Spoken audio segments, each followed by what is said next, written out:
Grand Rising, beautiful souls. We're glad you are here. Couple of announcements before I get into the podcast today. Please follow us on Facebook, Women of Consciousness, Instagram, Women of Consciousness. And you can go to our website and find us there at womenofconsciousness.com. And we are expanding our services. So you might want to just kind of check out what is coming up, offering some goddess circles, and we will be doing a virtual retreat, which is exciting. So if you can't be with us in person, join us on our virtual retreat, and we will be putting up the details very soon. Register for Eventbrite. It is for the goddess circle. So a circle up of women who are coming together to talk about harnessing tantric sexual goddess energy, which sounds very fantastic to me. And me. I know, I'm all, hey. Okay, I like I like that idea. So yeah, so just follow us and then we'll keep you updated on what we're offering. We also have a goddess circle coming up and it's August 16th, and that is free. So join us at our goddess circle. We'd love to have you. So today I sometimes we're like, what are we going to talk about? It's kind of funny. And then we just kind of throw things together, which is kind of nice. I think it's Mm. good. We're here to add a service, to people, hopefully enrich people's lives through our journey, our experience, and maybe some of the information that we share. And so, we were kind of talking like, well, what are we going to talk about? And I wanted to just kind of share what I'm going through in terms of my through the spiritual journey. And some of you out there who are intuitives, clairvoyants, and have maybe some spiritual gifts, psychic abilities, whatever it is, may or may not be experiencing this, but I have heard this from a few others who actually have gifts and stuff like that, is that there is this weird sort of veil that is being experienced, like this sort of void of not being able to see. And I don't mean in not being able to see what's happening in the collective, but within your own life. And and I'm saying that because that's kind of what I'm going through, but I've heard it from other people who have clairvoyance and usually typically can see where they're headed, what they're doing. They have kind of an idea. They may not know how it's going to happen, but they have an idea of where they're headed. And so that's been common in my life. If I say, here's where I'm headed, I typically hit the mark. How it shows up may be different, but that's not necessarily happening in my life right now. Things are like, in other words, I have no idea what the hell and where the hell I'm going. And it doesn't matter where I'm trying to aim, nothing is landing. It's like I'm shooting arrows in the dark at like some mystery target that's not there. It's just the weirdest thing, right? Yeah. Like, what are you aiming for? I don't know. Are you even aiming at anything? No, they're just going through the void. They're aimed at absolutely nothing. Shooting blanks. Um, yeah, I know. It's terrible. So I'm like, okay, well, what does this mean? And, I think from my interpretation or what I think is going on, um, and it's kind of funny because I know, Pam, that you kind of were talking about it too, is that this really the feminine, if we looked at the like the yin yang energy, the sacred feminine, the divine feminine is slowly emerging to take the lead and not take the lead in this aggressive sort of way, but to emerge and take her place. Mm. And I would say, and I don't even know if it's lead because I feel like the yin yang is sort of this dance of you don't really know who's leading at some point. You're just kind of like merging together and it's sort of like flowing together. That I Yeah. would say that that's how the feminine is kind of emerging to join the dance, right? With the masculine who has been like, yeah, you don't get to dance. He hasn't even danced with her. You know what? Let's just put it out there, okay? He's like left her on the corner and he's trying to dance to the beat of his own drum. And the feminine is like, "Look, you need to dip me, Twirl me. Twirl me, and baby. twirl me and dip me and dance with me. What are you doing, fool?" So, Oh, um, sorry, I don't know. right. Some of these images just pop up out of nowhere, Mm, but but she's asking to dance, you know what I mean? And absolutely. That's mhm, how I mhm, always kinda describe it in a way of, like, co-creating in a partnership with the mhm, universe, right? Sometimes, like, the mhm. universe, it's a dance, and they take the lead, and then sometimes the ego takes the lead. Yep. So yeah, that definitely resonates with me. And I'm, like, letting the divine take me on a dance, and I'm like, "I don't know where you're going, girl. I have no idea, I can't tell."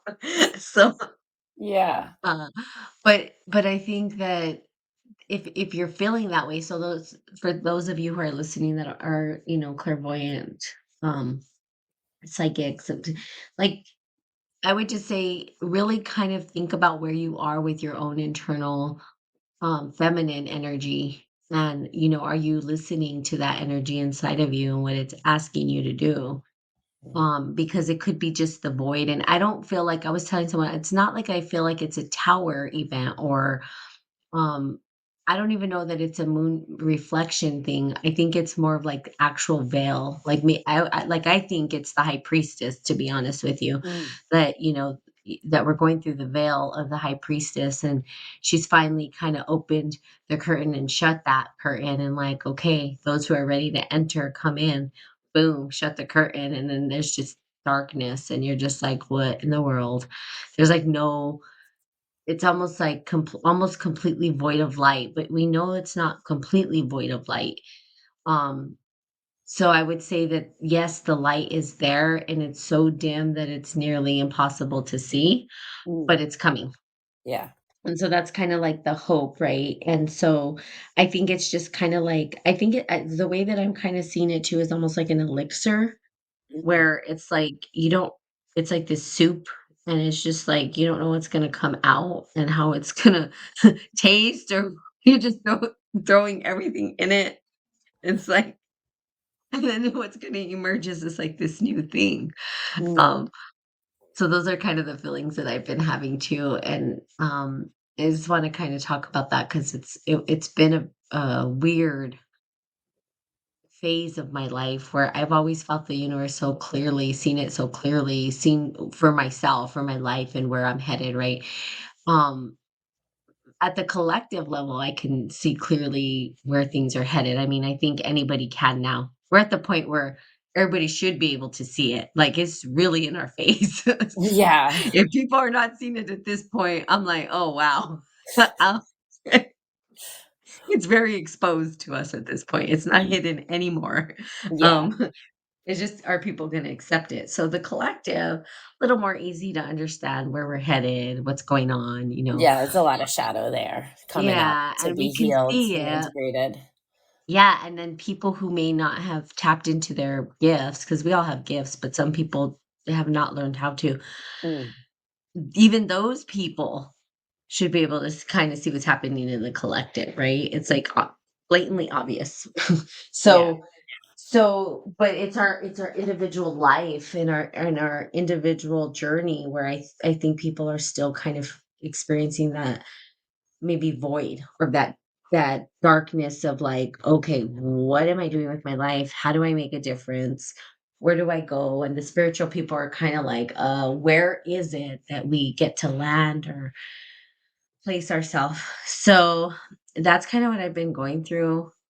And I wanted to share because I think it's so important for people to understand they're not alone, that we all kind of go through these things together, Mm, and that it's just a season, right? It's not a lifetime thing. It's a season I feel like right. we're in some way. So I wanted to share that as like a beacon of hope for individuals who might have been like, I don't know what's going on with my life. So there's that. And then part of that is the gene keys, because it's kind of something that Pam and I have been really connected to. And if you Mm, guys don't have the gene keys, it's well written. Like it really is. yeah. I really enjoy the guidance that comes from this particular book. Yeah, Right? It's kind absolutely. of it hits it on the head, and it's because they use the yin yang energy. The Tao is really what it is. And they're looking at that philosophy of the yin yang and how maybe it's embedded in our DNA, and they've applied it to that. And it's like, well, you're using this ancient kind of text to kind of give us an idea of maybe what's going on internally with us. I guess that's kind of the best way I would say it. But it's just a well written, and it resonates so much, especially if you're a spiritual practitioner and spiritual alchemist, whatever you are. Even if you were a uh, religious person, I think you would see that you would find some value in the book. Mm. So really good. And so the 37th gene key is kind of what came up. And I don't know if you want to just kind of talk about what's going on with you, Pam. So, and how we came to this gene key, and how Yeah. maybe it's playing out with both of us. Yeah, go ahead. Well, going back a second where you're talking about the Uh-huh. veil thing, Yeah, sure. um, I kind of like I'm sitting here listening to you, and then I'm reflecting on right my own kind of path and journey, and how I used to like get downloads, right? Do automatic writing in my journal and tap in to other, energies or whatnot within conscious states within. And I would get a Mhm, lot of like premonitions. All right. I would get like, I would write things and then it would happen. mhm, Um, and I would say in the past, since the equinox, I feel like it was last year at the equinox for autumn. Um, mhm, I felt like I was crossing a gateway. mhm, Um, and it was a lot of unknown. And I felt like the 5D, right? Like finally mhm, crossing in and embodying into the 5D. And I would say in the past year since then, I'm kind of right with you. Like I can't the things I thought that were happening, the things like that I thought were going to be part of my life and my future, regardless if I knew exactly how it was going to unfold, I at least thought my intuition and my, internal compass was giving me mhm, messages and guiding me. And then it was like this internal conflict because it's like, oh, well, was I wrong? Did I lie to myself? Did I make it up? Because it's clearly not a path. And like, so I don't know. I wonder if it's part of this crossing over mhm. in this The kind of connection back. paradigm shift, right? And not Mhm, knowing because things are just unfolding in that structure. mhm, Um, yeah, so that kind of came up for me in response to that. And so as this journey has continued for me since last autumn, I would say recently shadow work has come up, right? Where and the things that just aren't normally me. Like I've never mhm, ever had jealousy in my life. Relationships, other people, like whatever, none of that. But there is a certain situation where I feel small moments of jealousy over things that don't even exist. I think my mind is making up these scenarios. And then I'm just kind of feeling jealousy and insecurity. So I'm like trying to figure that out because it's so weird and so foreign. And with that is trust, right? And this kind of like, okay, well, I trust in the people in my life and these situations, but at the same point, at the end of the day, we only have control realistically over our own thoughts and our own actions. And so trust is kind of coming up with that. And so for a couple of days, I was thinking about the gene keys. And what I love about it is that you can sit down and you can really hone into like yourself, right? And ask questions like in Oracle or Tarot. Um, and so that's what I did. I was like, okay, what is, this energy? Where is this kind of coming from within my programming, within this shadow aspect? And so I opened it up and it was this 37th gene key and it was right on the shadow of weakness. And Natalie and I, when we had met this Tuesday, We had just a beautiful conversation where I opened up about that stuff with her. And she, in response, was talking about the imbalance between masculine and feminine and everything. And so when I opened this book up later that night, it was just funny because it was all kind of coming back up to our conversation, even. And there's a couple of sentences in here about trust, and just it was so undeniable. And I think I only got a paragraph in, and I was texting you like the 3017 key, which is family alchemy, is Uh-huh, kind of uh-huh, the title of this little chapter. The uh-huh. shadow is weakness, the gift is equality, and then the city, the divine gift, is tenderness. And so as you work through your shadow DNA, right, your shadow programming, and you heal it and you move beyond it, you go into the gift and then the divine gift. um so yeah, I think it was just all in beautiful alignment, and completely reflected where I was at, and even some of what you're at. And so that brings us to now, which that energy Absolutely. definitely shifted because I haven't felt that since in the last couple of days. Yeah, and that's great. And I think it's something we have to work with too, because God, it's obviously we've done many, many, and I even know when I started this podcast, I talked about it so much, was the balance between our sacred, divine, feminine, and masculine energies, where we're the bride's chamber, right? Where we're trying to consummate that energy internally, which, people kind of get it confused with, oh, well, if I'm with a man, that completes me. It's not that. Or if I'm with a woman, or partner, whatever it is, that's not it. The true alchemy is an internal thing that happens, where you integrate both these energies and they harmonize together.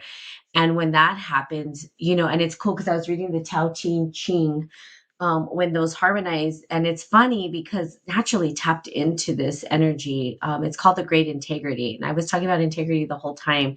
And I'm like, oh, they call it the great integrity. That's what I call it. When your spirit, mind, body, and these internal kind of sacred masculine, feminine are integrated all together, is walking into, I called it walking integrity, but they call it the great integrity, which is like, wow, okay. And that's, to me, it's like, oh yes, we have this ability to integrate. And I think integration is kind of a buzzword that's been going on. I know it's going to start being overly used because I'm hearing it in myself, and the collective's going to start saying it more and more. But it is truly an integration. And I think with that comes this trust thing, that first of all, trusting yourself, and then learning to trust others. And that, I think, is the hard part. And I think that's what we were talking about. It's, how do you trust other people, especially in a time where people are so fleeting, they're finicky, they want instant gratification. Everything is just so quick and fast. And they don't spend time getting to know other individuals, or what I mean, they want to bail out, and right away they don't want to go through the hard times. They want maybe all the good stuff, and not the shadow work that comes with it. Or it's just like we just give up on each other so quickly. So it's really hard, first of all, to integrate the sacred feminine and masculine, and then to totally kind of surrender to a partnership with another individual that just like exemplifies, I think, those parts of you that are still not integrated, for one. Brings up a whole, or opens up a whole new can of worms and energies that you have to work through. And I think that's why it's so hard to be in relationship at this point, because I think right now, because I feel we're in like this spiritual sort of battle, that if the two individuals are not working to integrate their own internal polarities, if you will, our sacred feminine and masculine, and integrate them, it just ends up being this posh mess, right? And how can you truly have these relationships? But I think if you looked historically back into some of these tribal communities, or communities that really kind of understood these rites of passage, you had these things kind of set up, and so there wasn't as much of this disconnect, right? Like if you're looking at structures too and societal structures, if we're forced into one extreme or the other, it's off balance internally too. So even like living through a patriarchal system so much that there's no honor in the matriarch, then you're going to end up with a society who starts to bottleneck into that particular or polarize into that masculine energy. Like because there's no room for the feminine to succeed. There's not even an outlet for it to succeed. There's not even a way for it to succeed at this point, because everything's so patriarchal, so masculine. So and eternally what happens is that there's this battle, and it becomes this internal war where people are like, well, the women are of course, from the outside, it looks like, well, women are too masculine now. Well, men are too feminine. Well, yeah, we're confused because because our world has not given us the space to breathe within each one of those. And so we have to really dig deep into our own personal self to harmonize these two polarities or these two energies that live within us, and then work on having relationship with people, but then hopefully, and this is the hard part, having relationships with people who are on the same journey. Because if you're doing the work and someone else is not, it just can't. I mean, it's when I say it's never going to work, because that would be not a true statement, but it's going to be very difficult to be in partnership with someone who isn't as committed to, I would say, harmonizing their own internal sacred feminine masculine, or integrating the two, or consummating the connection between the two internally. And it's not an easy process. So that's what I was, and that's part of what I think we were talking about, like when you said things are showing up, maybe there's some jealousy, maybe there's some shadow stuff. Mm. How can we trust people at this point? Mm. It it's hard. It's hard to trust. I mean, Right. we used to be our word. People are not their word. People will like ghost you in 2 seconds. People don't communicate. People are communicating, via text message.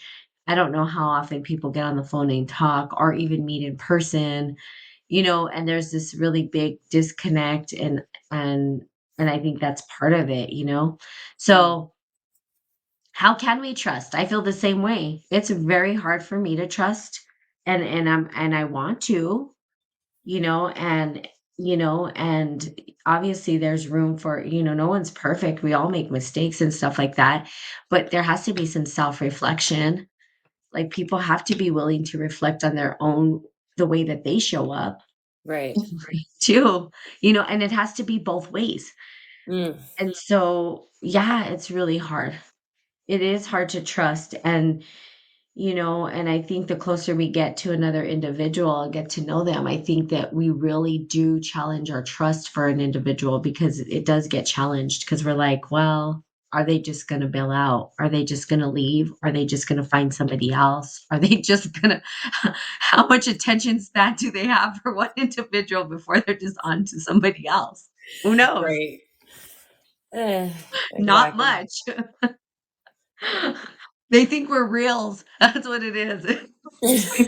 Relationships have become reels. Oh goodness. It's like, "Oh, that reel's boring, next." I'm Right. I'm just gonna keep scrolling through life. gonna keep scrolling through these relationships or partnerships.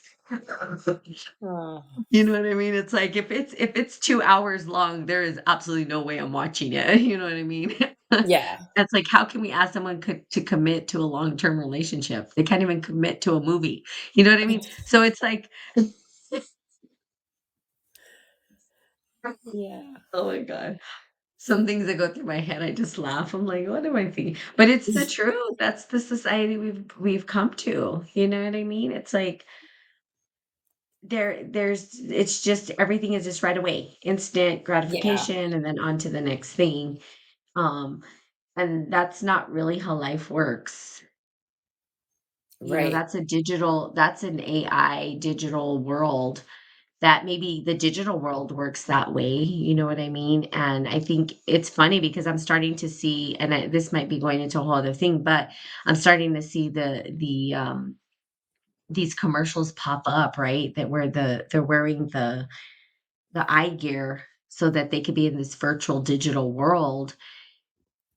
Oh, And yeah. Those, like, you know meta what glasses or yeah, something. Yeah, you could take the pictures and everything. yeah, and it's like these It's white crazy. goggle things. Well, we know that we were headed that way, right? They've told Yeah. us forever. So the technology, is finally being put to the masses. And, people they're looking for something different. They don't it's like they're so disconnected from the gifts that the great mother has given us Mm. that they're wanting to escape it.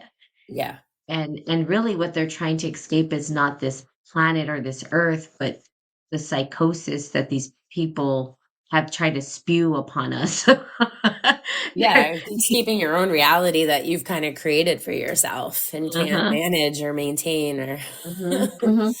the illusions and then the Well, and reality. that Yeah. the collective Yeah. created, because if you Yeah. think about it, I mean, think about it, the American dream, and if you think about Martin Luther King, "I had a dream." It's Right. all these people's dreams that have been spewed upon us that are have turned into some sort of a twisted nightmare, and it's like we can't find our own dreams anymore, or we Right. don't even know what our own dreams are, or we feel like we can't even live the dream that we feel is good for Mm. us. Like, So what is the American dream now anyways? Like, just celebrity? it's an American nightmare. It's not a dream, it's a nightmare. Yeah, I don't know. I remember it used to be like just owning a home and having, a good job or something. Now it's like, what is it? Just to go viral and be a celebrity? Mhm, That's what it's mhm. come to. I don't know. It's a nightmare. I call it the American nightmare. Yeah, I So but agree. but I think that that's part of it, and I think for those who are spiritually inclined, those who are intuitive, clairvoyant, psychic, have all these gifts, and we all do, but the ones that are aware that they do and are Mm, actively trying to hone into that is, we're going through, I believe, this phase of the veil. And I think those who are aware that that's where we're headed is to this emergence of the sacred feminine, that I think that's what they're going through. They're right on track is what I would say. We're on track. It's okay if you're in the void. Actually, it's a great thing because it means that the sacred mother has said, "Okay, come under my veil. I'm going to hold you here for a little bit. mm. I'm going to help you conjure up your new elixir so that when I set you free, you're like this whole reborn, shiny new thing with a new set of eyes and how the world is going to operate." So Yeah, that's kind of how I see it, right? It's like now I get to step out of the veil and I get to maybe live closer, not maybe, but live closer to my divine purpose and in harmony. And I don't know that everyone is going to receive that. And it's not because they don't, would never say that everybody has the opportunity. It's just some people are not tapped into it. They're not waking up to it. They're not, and I don't know why. I'm not 100% sure why people could call it karma. People say it's because they're going to come back and reincarnation. And I don't know. mm, There's many ways to think about that. But I believe that there are people who are tapping into that energy and allowing themselves to surrender to it, because surrender has been a big, big buzzword I've been hearing everywhere. And that's part mm. of the feminine, right? Yeah, It's like surrender to the mystery. right. But I believe that people, yeah, they're not, some people are just they're not doing it. And here's what I think the people that go to the digital kind of world are the ones who are reincarnated. That's kind of how I see it, right? That's my narrative, Yeah, my I can see story. that for sure. Mhm. Yeah. And they are. I mean, if you think about it, they're reincarnated into they already are. They're putting their face all over the digital world or I mean, I would say this, if I was reincarnated that way, it wouldn't be a reincarnation, it would be a program because they would probably take pieces of me and you and anybody who's been on social media, digital world, and construct an energy that is almost like ours. You know what I mean? Which is Mhm. weird to me, but I guarantee it could happen. Because our voice is here in AI, you know what I mean? Our face is there, but I do think people are gonna upload their consciousness eventually into the digital world and maybe feel like they can live forever, you know what I mean? And just Mhm. move, and I'm like, "Yeah, no, I won't be thank you. I will not be doing that." I'm Yeah. good. Yeah, I agree. My consciousness has other plans for its evolutionary cycle in the universe. I will just organically let it go to wherever it goes next, you know what I mean? Instead of, like, dictating that it's gonna go into this digital thing or whatever. Let's just let the organic process happen. Yeah. Oh, And say that's some fear of like mortality, right? Just kind yeah. of Oh, fear. Yeah. for sure. Which I'm actually I'm afraid of immortality more than I am mortality. I really am. I know that's backwards, but I'm like, I don't think I want to live here forever. Like it's too much. Um, so But the shadow, so the polarities, the real pole shift, and I wanted to just kind of go over the gene keys that read Mm, something. So it's like the 37 shadow of weakness. And so that's the shadow aspect, and weakness, as we shall see, nothing but a projection of the male psyche onto the female psyche, as in the West, women have been viewed up until recently the weaker sex. mhm, However, what happens to human as weak is actually something that we cannot yet understand. We may see this enacted even in the externals of the Christ myth itself, in which one man surrenders to forces that finally overpower him. Naturally, it is the inner meaning of the myth that holds the real key. So it's always inner, and that's what I love about it. It's like your inner mystery, your inner battles. For this only the sacrifice and the subsequent resurrection that one finally comes to understand the hidden nature of Jesus's actions. Much about the 37 gene key, therefore, concerns the nature of force that is perceived as weakness or as weak, but that inevitably shows up itself to be the opposite, which is mm, kind of cool. Um, and then it represents the inequality between the yin yang forces on our planet, which we see the natural tendency of evolution has been favor it's favored the strong, right? The stronger. At lower frequencies, our genes know no other reality than the survival of the fittest. mm, And and then that goes into a whole paradigm and worldview about how, only the strong survive, which yeah. And so maybe that's why we've sort of glorified this. Oh, well, men are strong, who knows what happened there. However, we've now reached a stage in evolution in which physical strength no longer governs our future direction. Future direction lies in wide open for anyone, regardless of sex or strength. What we used to perceive as weak or strong is totally changing, even reversing. Those who thrust themselves to the top of the hierarchy through brute strength and subversion are losing their power, and those who hold vision and synthesis based on self transcendence are gaining more power. In this way, the world is transforming. mm. And I like that. Yeah. And that's kind of, yeah. So I don't know. Do you have anything to add to that? No, I see that because of the self transcendence part. I feel way more powerful.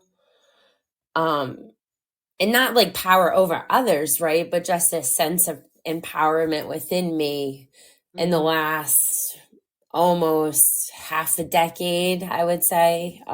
Hmm. Hmm. Compared to any other time in my life because I've done the work. I've been doing the healing, right? I've been kind of isolated for quite a few of those years. And that shifted me into like more of a community group setting, right? Like aligning with you and stuff, for instance. And Hmm. so I think we share that vision, like I had said on the previous page, Hmm. um, about just kind of the maybe not. I went back to read it.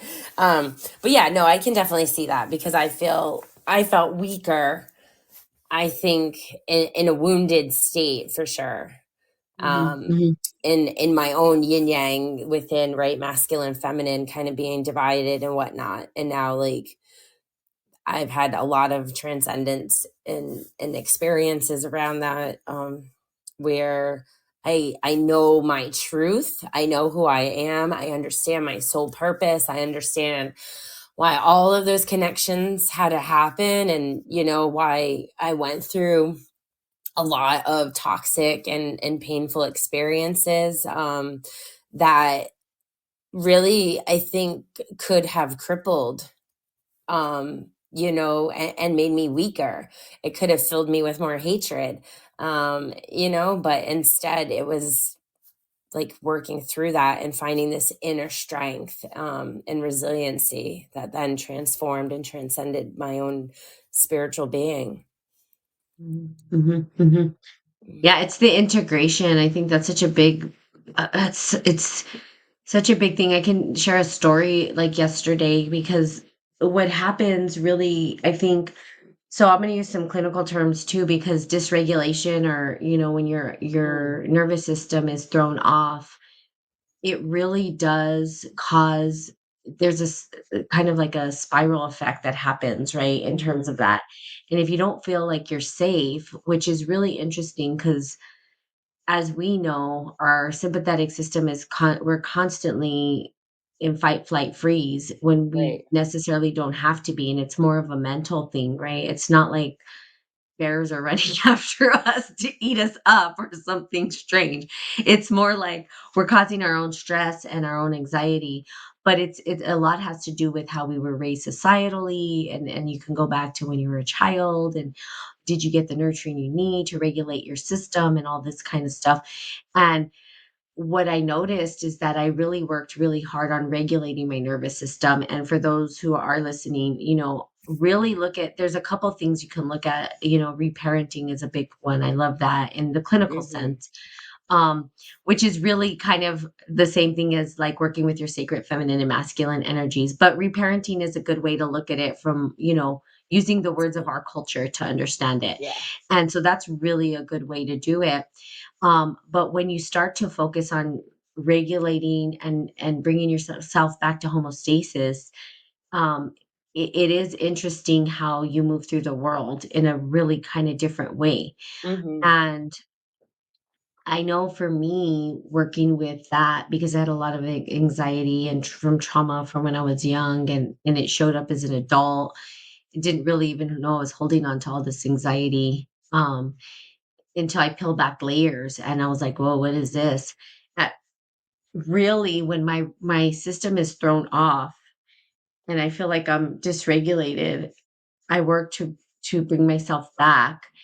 So I'm like, "Okay, let me work with getting myself regulated first, and then I'll move forward." And so I had a really good breakthrough yesterday because some stuff had come up, but I didn't get my system wasn't dysregulated for so long. Like I was able to just be in this kind of it wasn't like I was so excited, but there was this, like, nice calm hum inside of me, and it wasn't I should have been overly excited about kind of what was going on, but I wasn't because I had this other part of me who was going through something that was, um, difficult, that, old trauma showing up and stuff like that, and so I was l like, but there was this really cool point where I felt the masculine energy it didn't show up wounded.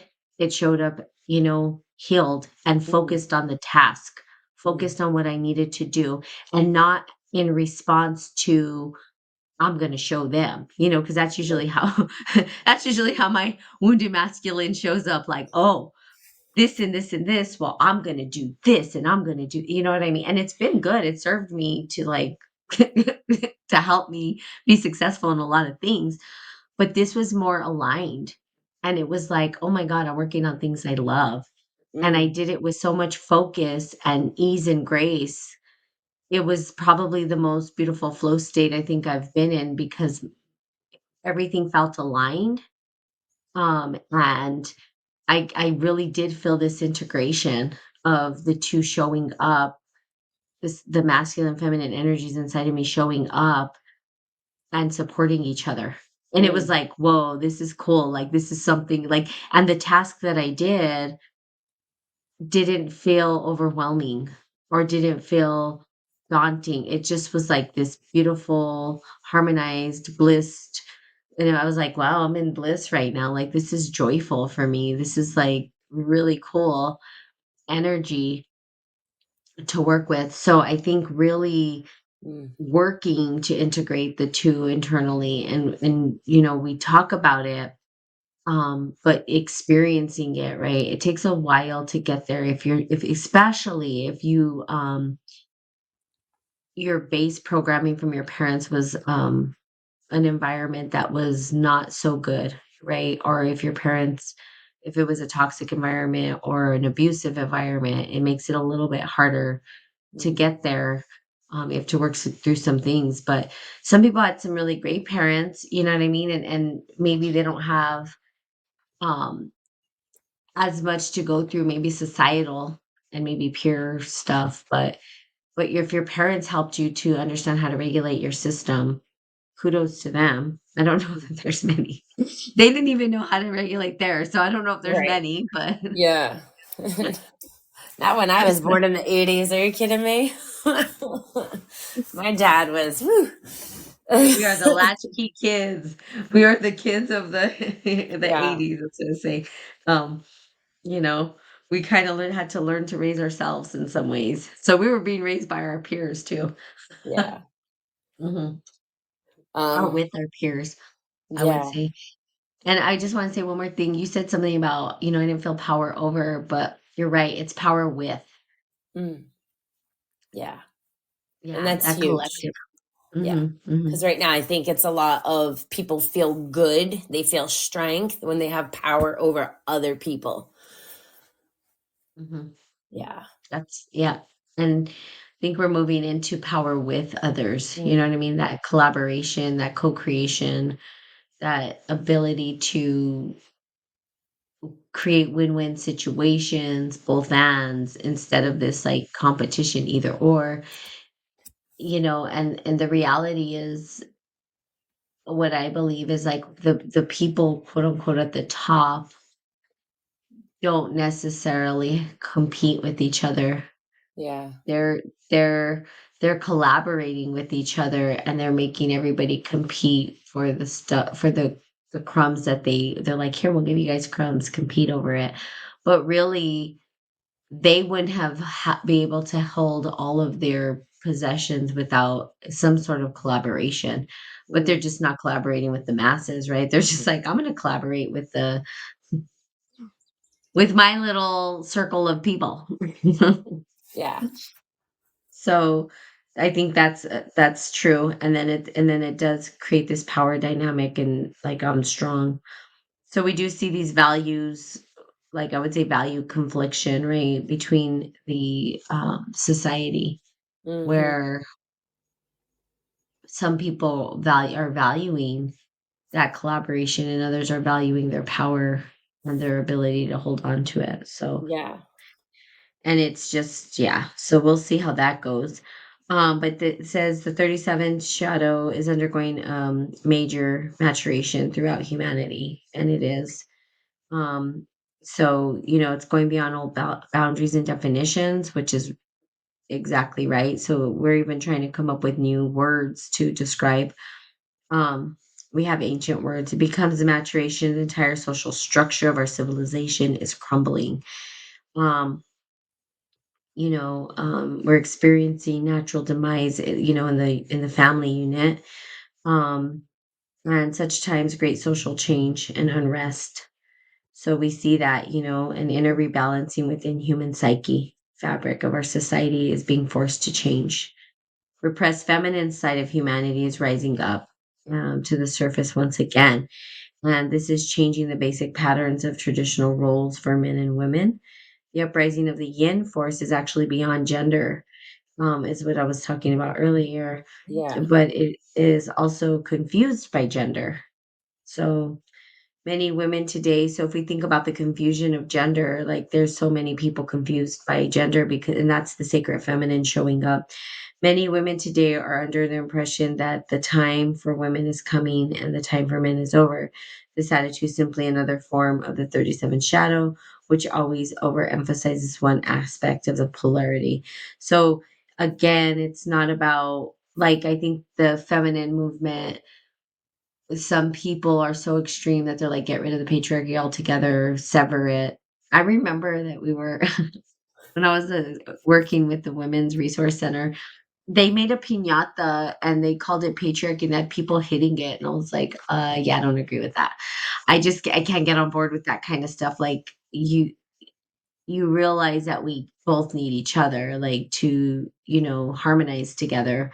Mm, So yeah, it's not about this women take over, men are put to the back burner. And I think a lot of men are afraid that might happen just because of how much we have been repressed and, oppressed and put to the side, and mm. all that kind of stuff. I think that's another reason they're afraid too. They're like, oh crap, what are women gonna do? How are they gonna Yeah, there's a lot of anger in some of the feminine energy for that, for sure. So then they have feminine principles witness serving the masculine principle, which is how the world has evolved and survived until this point. Whenever you see submission of the feminine to the male, you are seeing the 37th shadow in action. Can result in one phenomena, exhaustion. So shadow programming partner. In this way, our societies are currently structured. Many women may feel impotent, financially dependent on a man on account of having to stay home and bring up the children. Of course, there is always expectations to this or exceptions to this, sorry, but it is a general truism. The pole shift that is upon us will see a reversal of this tendency so that the masculine serves the feminine. Mm, One of the modern reactions to this in developed societies can be seen in large numbers of women having to go out of the home to work, usually leaving the children in some form of care institution. Um, so, since one who suffers in this are always the children, of course, weakness manifests through both men and who cannot see holistically, and women who try to redress the problem in only way they know how through entering the male world of hierarchy and competition. mm. So, and that's, I think that's so true. It's why we see so many women and, I get really frustrated. Well, these women are too masculine. I'm like, yeah, but you created the system and Yeah, you've made it so that only you guys can win. Like, right. of course, women are like, yeah, no. And so then we're forced into a patriarch system. Um, Issues involve strong emotional reactions for men and women. There can be no answers to these imbalances from the human mind. They're simply a sign of traditional time or transitional times we're living through. And it's emotional charge between the yin and yang, between men and women. To even discuss such arouses huge hidden tension and opinions. So the shadow of gender in the first place, right? The real issue is one of yin and not yang, of the imbalance between archetypal forces, not between the manifestations. Mm, These are always expectations to general rules so that there's always room for individual uniqueness. Um, so the energy, um, so it's going to bring an end to structures, um, to organize religions, male-oriented phenomena based on division, um, as we know how they work. The shadow weakness is actually complete fabrication of the mind. mm. And and that's why it's funny because if you look at the truth will always be revealed. You can't deny the you can't deny the nature of nature. right? And Yeah. you just can't. So even if like the patriarch is like, we want this and they're trying to dominate, it'll never work. It couldn't because that's not how nature works. Mm. And that's not how we operate, right? So it's the imbalance within the individual. What we fear deeply through the shadows, lack of support. Mhm. Um, Yeah, so this is where we it goes don't feel into like we're part trust. of the whole. Yeah, go ahead. What? No, I was gonna say, yeah, this is where it goes into like the trust part. Yeah. Do you want to go through that? You can. Oh, okay. Because our frequency does not allow us to feel a part of the whole and therefore supported by the whole, we only give with the assurance that we will receive something back. This is the foundation of social economics, and its root is fear. What we don't have access to at the shadow frequency is a feeling of deep trust in the collective. We don't know that when we give from our heart, we will receive far more in return from somewhere in the collective energy field. Because we cannot anticipate how this energy might return to us, we do not trust it. Consequently, you can see that when you allow your mind to lead your life, you create weakness in the world because you sever the chain of support that exists naturally between all things. Thus, it is in the human heart and its ability to grasp the holistic essence of life that our true collective future lies. In an individual human being, this change translates as the mind serving the heart, which again, the mind is masculine and the heart is feminine. So it's just kind of backing up that the masculine serves the feminine. And that's exactly what we were talking about with the trust aspect. It's the So, truth. Yes. yeah, so that one paragraph completely had reiterated like our conversation and everything. um Right.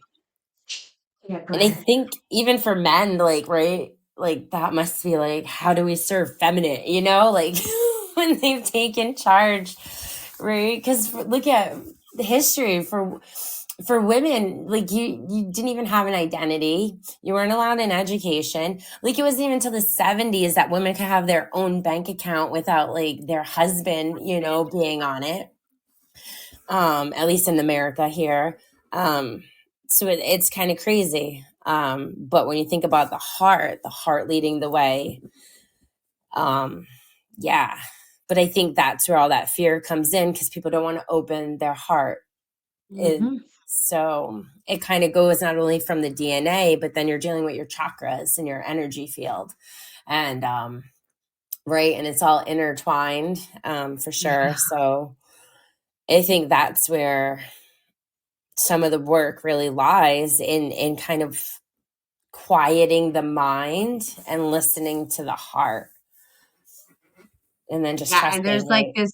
Yeah. Yeah, no, it's true. It's and that's kind of what I figured out too. It's even with the ego, right? The ego and the soul. Like I would say, our soul is feminine and our ego is masculine.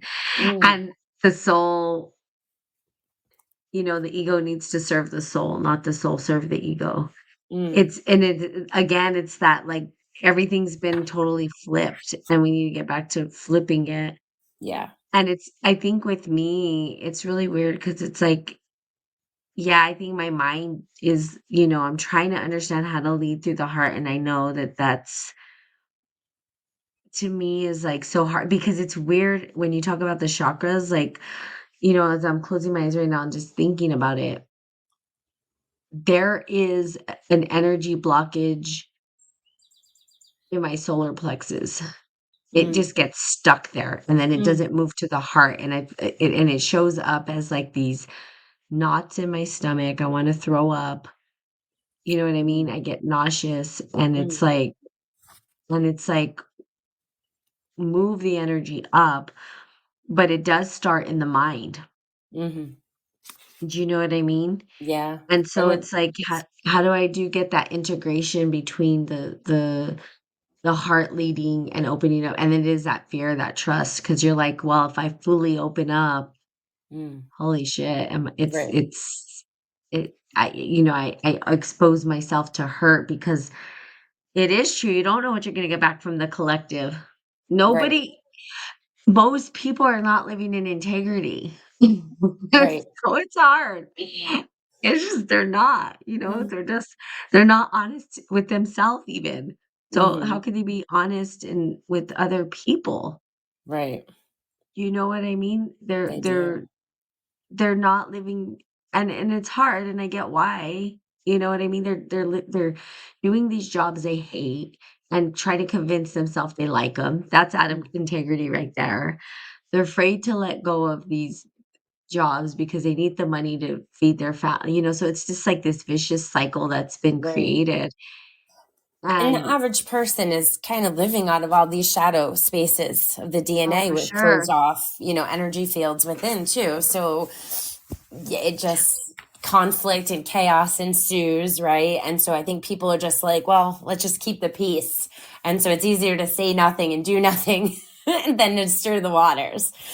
But with this gene key in the body, the physiology is the solar plexus. I know.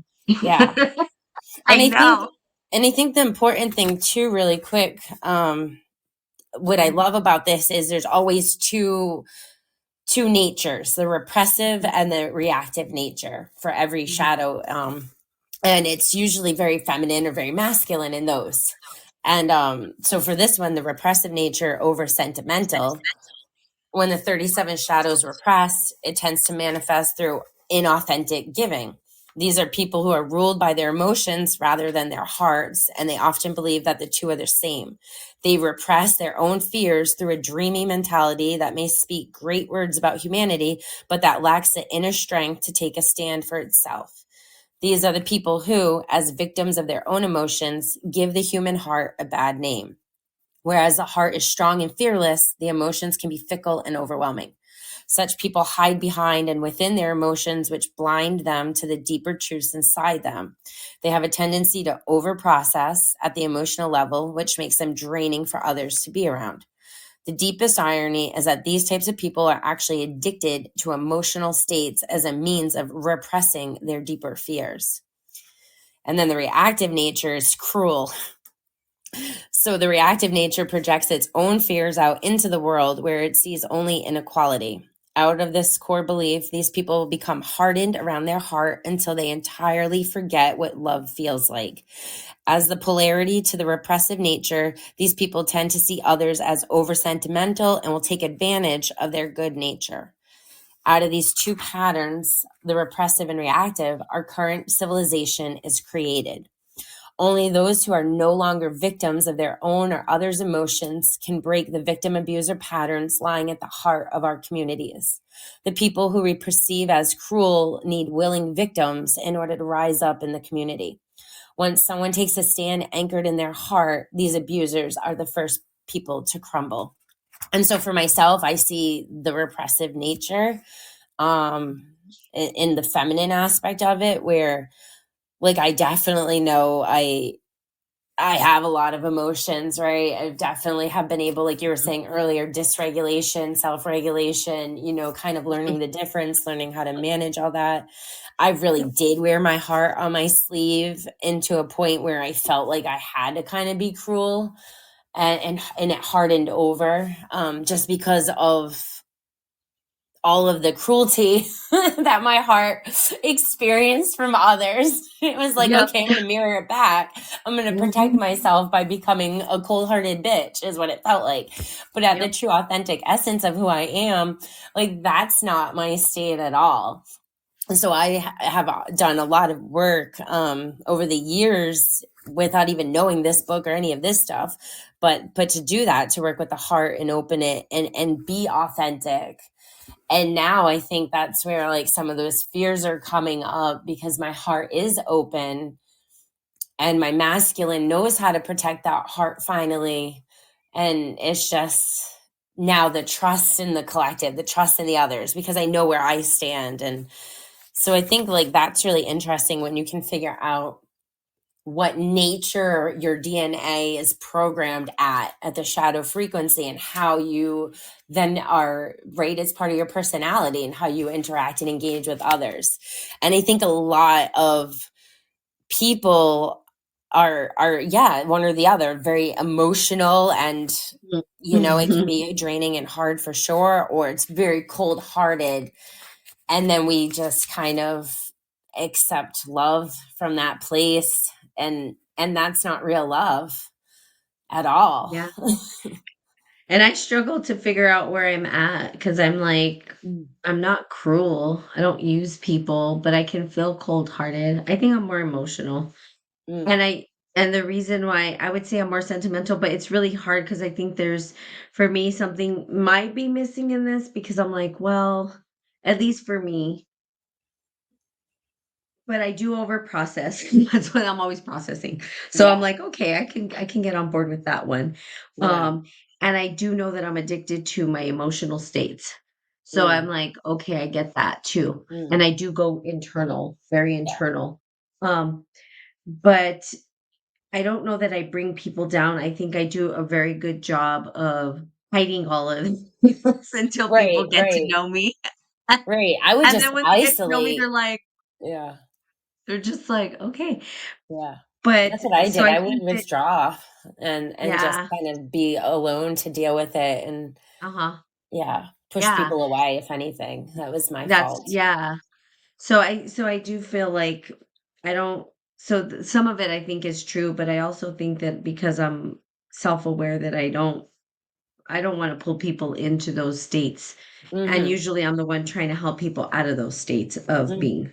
So, maybe, in the shadow too, it's like, maybe this is something that I worked on when I was younger, but I do see that the, over process, you know what I mean? I do, because I do look into the deeper truths inside myself. The cruel part, I don't think that I'm cruel, but I can close off my heart to the point where it feels cold-hearted, but it's yeah. never out of this, um I never feel like I'm doing it to try to one up people or anything, it's to protect myself. Right. So I think that there's this, like yeah, I think that there might be something missing from this particular key for me in particular, just because of that, because I'm like, "Well, I kinda Mm, resonate with that, but I also understand this."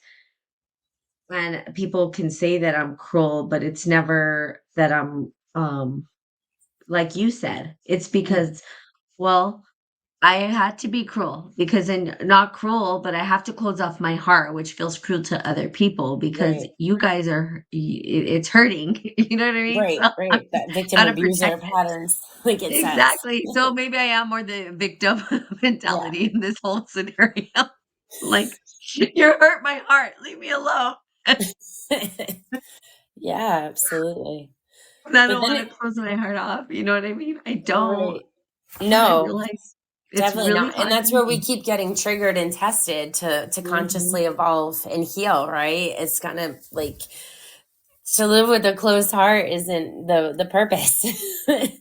So Ah, things are going to come up so that we will continue to open and live from our heart ah, space. it's hard. It is hard. It's It's super it's hard. easy It's for so me. scary. It's easy for me to open my heart to myself. Right. And I that's where I love think me. like the love and the trust comes in. Like, at least for me, like I can look at it now where at least I know the ways that I didn't truly love before, right? I know Mhm. the ways that were like friendship love or, things like that. But to truly deeply love someone and not expect anything, to not want anything, to not even have them in your life, you know what I mean? And just be like, okay, but at least like I can continue my life with an open heart and Yeah. know that I did love freely, like it's kind of where I'm at. And now I'm just trying to trust in the We'll just love that love I have. freely those who don't love us back, Pam. So that seems to That's okay. I don't need you to love me back. I love myself enough. that and then that's not and then what happens is when so for me, this is just it's mind-boggling to me too. I'm like, "Why am I being like this?" That when someone does show that love back to me, that I don't trust it. I don't trust it. That's the whole thing. I'm like, "I don't trust that. I don't Yeah. trust that you can say you love me. You can all this. I don't trust that you do. I think you're, but then I can love somebody who doesn't love me and be like, yeah, I'm good with that. It's such a ass backwards way to like experience life or even Mm, be. Um, that it's my to me, it's mind-boggling. I'm like, so I'm learning to trust that this is where my trust is coming in, and this is how I'm doing it and how I approach it is when the individual or an individual says, I love you, right? An intimate partner, that I believe it mm. because I never did ever in the past, ever. I'm like, they're lying. That's all I said. And they didn't know that I thought they were lying. But in the back of my head, like, liar. Yeah. No, And I I'm get like, that. "And you're just gonna hurt me, and you're just gonna do some stupid shit." And it's and the reality is like, but then I'm setting myself up to find them to do stupid shit so that I can confirm that I'm right. I can confirm that I'm right, and it's just messed up because really it's self-sabotage, Right. That's and what I that's was thinking. it's true.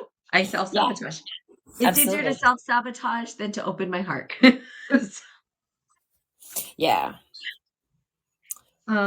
Do you wanna talk about do you wanna just go I know we're, like, over an hour, but I don't know if you wanted Well, to. the next part is the gift, which goes into equality. And this is where it starts talking about family and in the shift of like the family unit and even like friendship, right? And business. Mhm. So this again was kind of where I was like, oh, this totally resonates with where we're at and what we're doing. Um, but it does sound here, it does say like a new world will have to grow within the ashes of the old, and it will be built upon the rock of the 37th gift of equality. When the Mhm. balance within the human psyche is redressed, there will be no need of external religion. Neither will we have a patriarchy nor even a matriarchy. We will have a single stream of consciousness experiencing the true meaning of the word family. Yes. Yeah, so a new vision of the family will be reborn with the 37th gift of the family unit is the most powerful crucible of love through which humanity will be transformed. The sheer force of love contained in the family is second to none. Then it talks about like the love of a child and the parent and that bond. Um, but the problem to date that has been that the family has always been restricted to its gene pool or tribe, and it has always been contained within a hierarchical structure. The current social, governmental, and education structures on our planet do not serve the family first. By overemphasizing individual achievement, they encourage competition between families, which also creates competition within families. Through the gift, humanity will come to see that it is a family that makes us all human beings equal. We will find a new vision of family, both locally and globally, and we will in time extend this vision to encompass the entire human family. The love between a child and a parent is an archetype of unconditional love. At the shadow frequency, all love is conditional, which means that essentially it is not love. True love is based upon giving without the need for a return. The entire shadow frequency is thus based upon the principle of the bargain of giving in order to receive. This bartering consciousness is what lies at the heart of modern civilization. Seen through economics, government, and especially in relationships, it is here in the dynamics of all human relationships that bartering was born and is based upon the fear of not having enough. Through the gift, you will discover a great economic secret. The more you give, the more you receive. Um, yeah, I think for me, I don't really have any relationship with any blood family at this stage in my life. Maybe an aunt that I talk to once or twice a year and a cousin, but that's it from my mother's side and my father's side. It's just like maybe one or two people. And when I was a little girl, like I remember being raised by like my meme and my great aunt and like having these two aunts that were like my whole world. So I very much had a lot of feminine energy raising me. because I was not close to my mom. Mhm. Um, I just, yeah, like I couldn't connect with my mother. Um, but now I feel like the only blood family I really have on a day to day basis are my own children. But the family that I have is you and some of the members of my kind of my psychedelic medicine healing community Yeah. that's now become my team, right? Like Yep. I'm blessed. Like I love them. um I couldn't imagine my life without these people, and I waited a long time for them to enter my life. um so now it's like we're all, it even feels more deep and meaningful than any other kind of friendship I had in my life, because we're holding space for each other. We're showing up authentically, whether it's heavy negative energy of wounds that were triggered through, there's no judgment. There's no like, oh, get away from me. It's, I'm going to hold space for you and I'm going to help you through this healing process. I'm going to be there for you.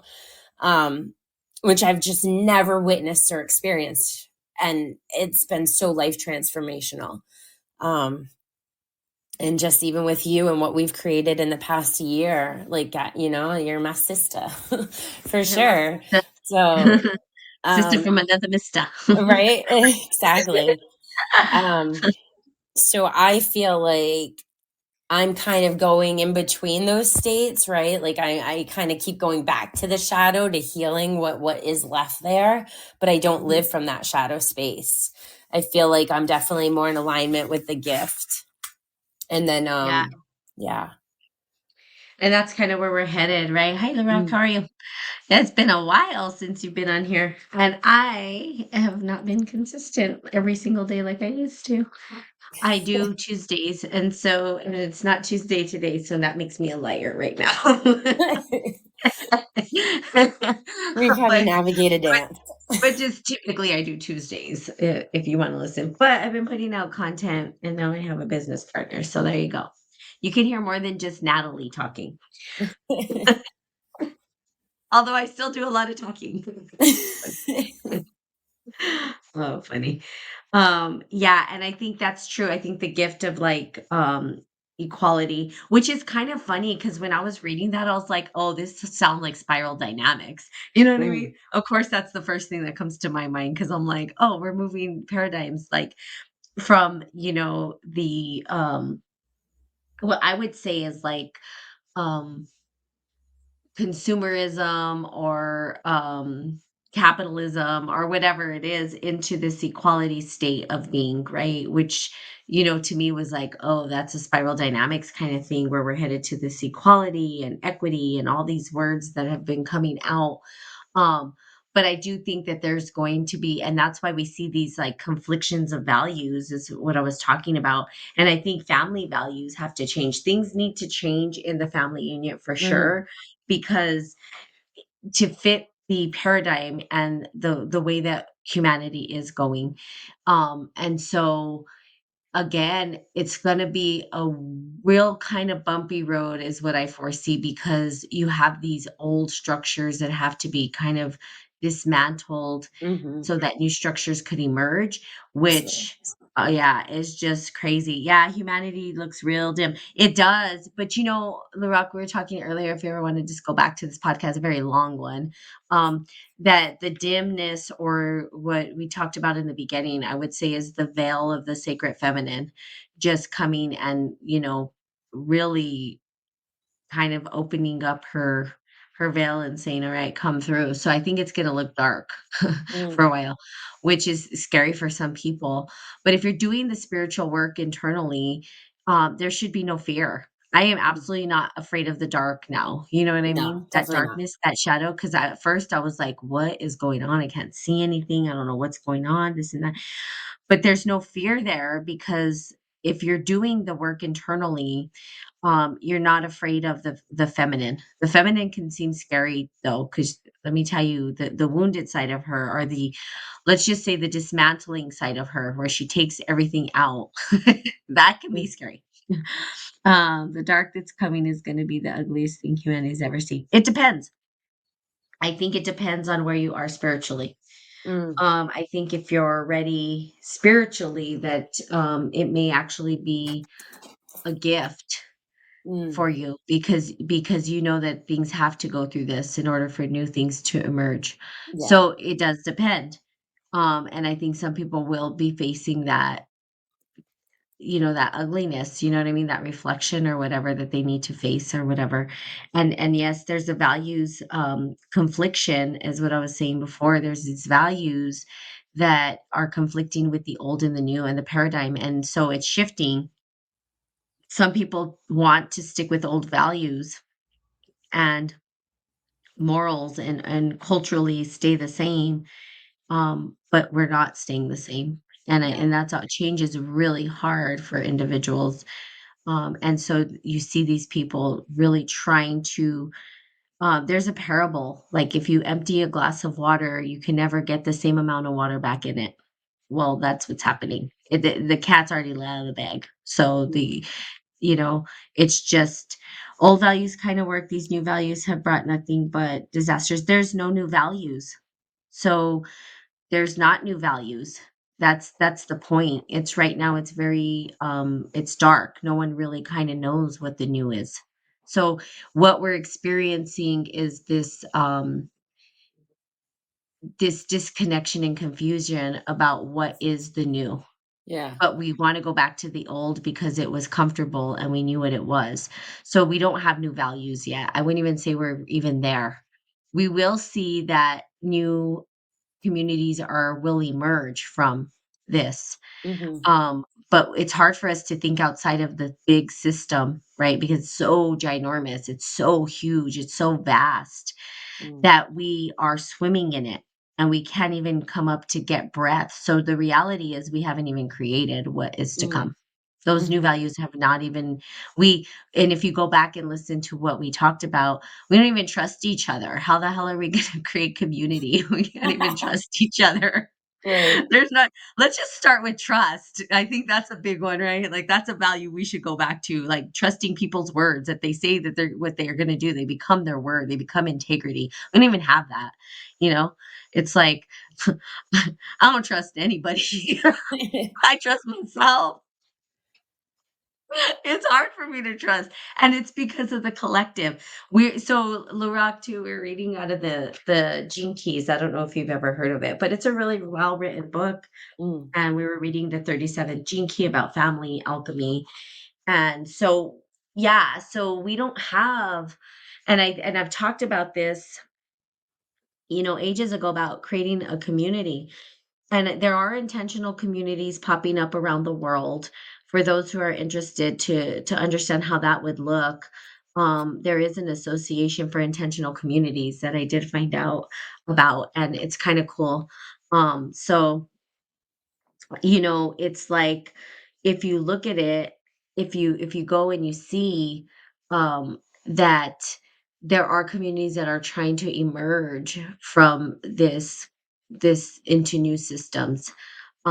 And so, the old worked for a while, but the old was also very inequitable in terms of, how really what it did is it threw us off internally. And mm, now we're confused. We don't know who we are, what we are, where we're going, how we're gonna do it. We're all jacked mm. up.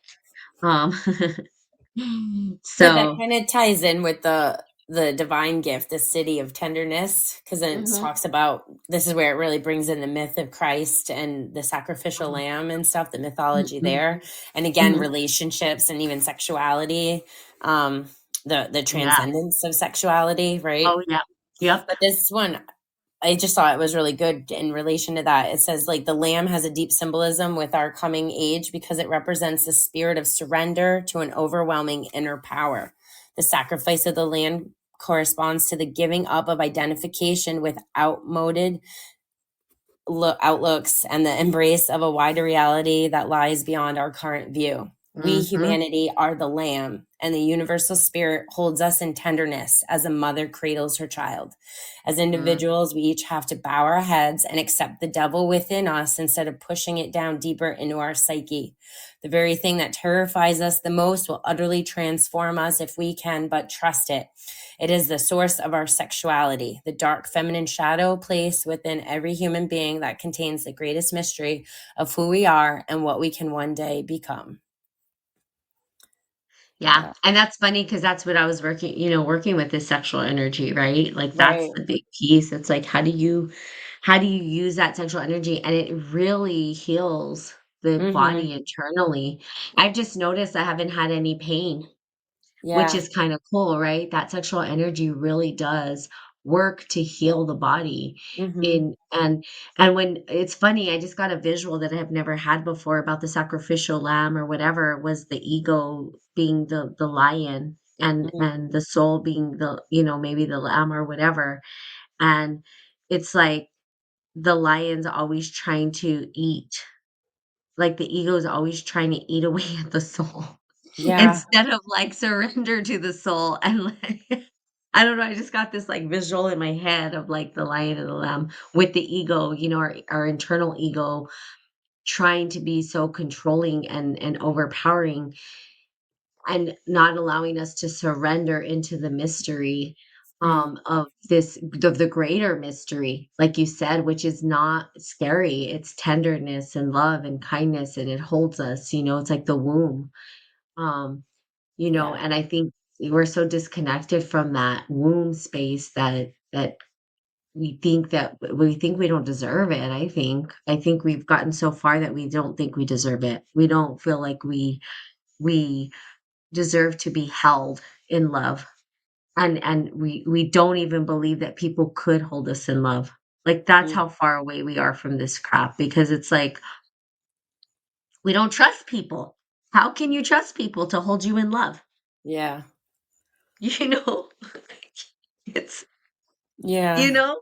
And that's where this distrust comes from because it's like, "Are you really holding me in love? Or are you holding me" you know what I mean? But how can they? They don't even know how to love themselves. You know what I mean? They're letting the ego take the wheel, and we have to surrender to the mystery of the whole, and also our inflated egos that we understand what's even going on. We don't. Like, there's this bigger mystery that's unfolding that Mm.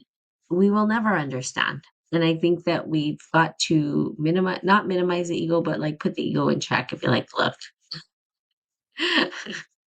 you will never know all the mysteries of the universe. No, It's never. just not. It's you just we are in ourself a living mystery of the universe. It's like, why not just be happy with knowing that, you know what I mean? Right. And enjoy that ride, that we're like Mhm. the universe unfolding in it or whatever. That's kind of cool, right? So, Right. but I think this key is really good. So if you don't have the book, I would highly recommend that you get it. It is well written. I really love the editors on this book. I'm like, "Oh, reach out to this guy, like, who edited your book?"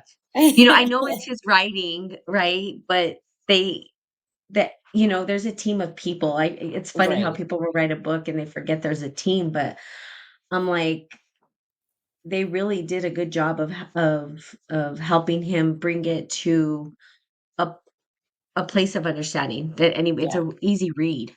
Just an Yeah. easy read. It resonates. It makes sense. Mhm. Yeah, it's well written. And I like books, but this one is just really good. I mean, he did a Yeah. really good job. And you know me, it's hard for me to be like, yeah, this person did great. I'm all, I don't trust them. I don't trust them.